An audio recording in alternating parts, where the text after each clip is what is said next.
This will be a condition follow-up video on the 88 240DL on Bring a Trailer.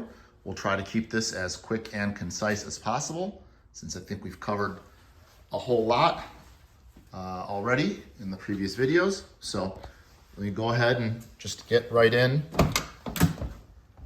Got the heat turned down in the heated garage so that doesn't kick in, so it's nice and quiet in here.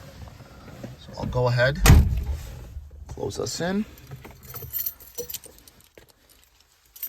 Just put it in the accessory position so that everything comes up. Obviously we don't want to run the car in the garage.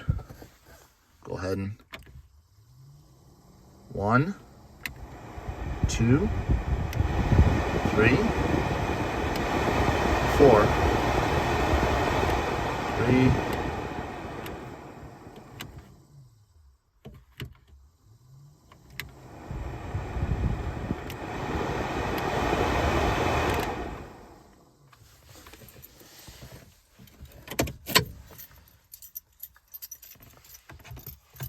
Thing I'd like to point out that I don't think was shown in the previous video is just how gloriously smooth these windows roll up and down.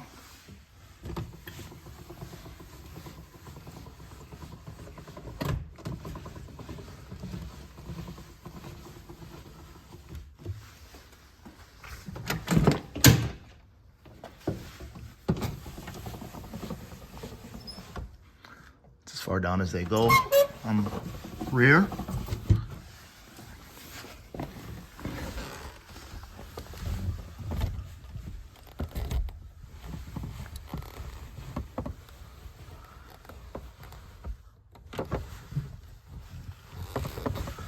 Obviously a little awkward leaning in to do it, but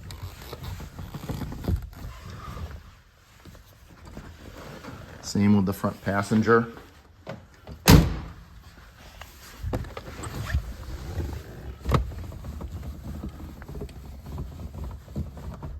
All the way down, all the way up.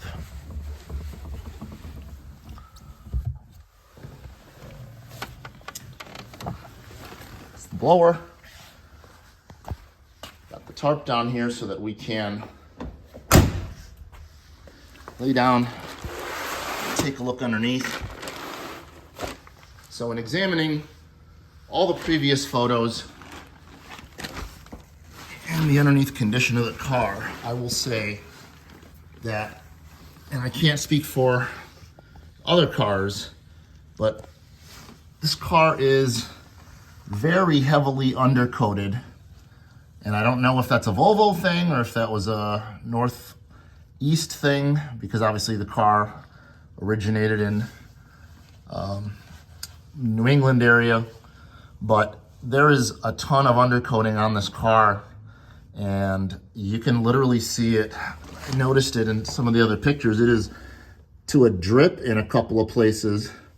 So it actually has a very thick undercoating layer. And what this seems to be to me is a crack in the undercoating, because that is really all I can tell. And you can definitely see from pounding, it is solid all the way around this thing.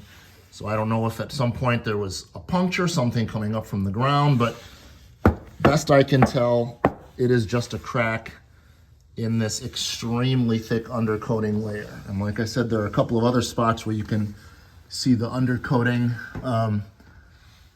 It's caked on, and but it was literally to a drip in a few spots. So I'll try to find some pictures that I have of that stuff, but it is that is what it appears to be.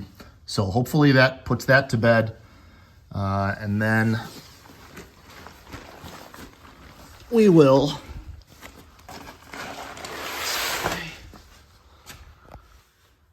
take another look at this gap that I think our buddy Old Ned pointed out.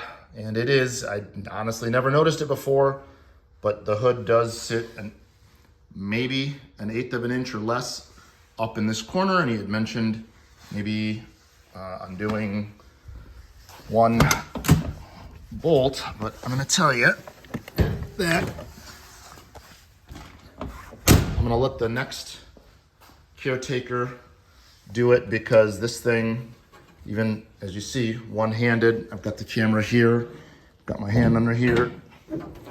It opens and closes just beautifully. It doesn't hit, doesn't touch, and I don't trust myself to make an adjustment to where now I'm causing paint to chip. So I'm going to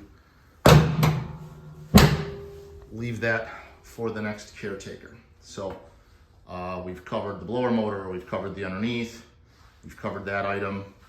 Hopefully that covers everything for everybody. Have a great day.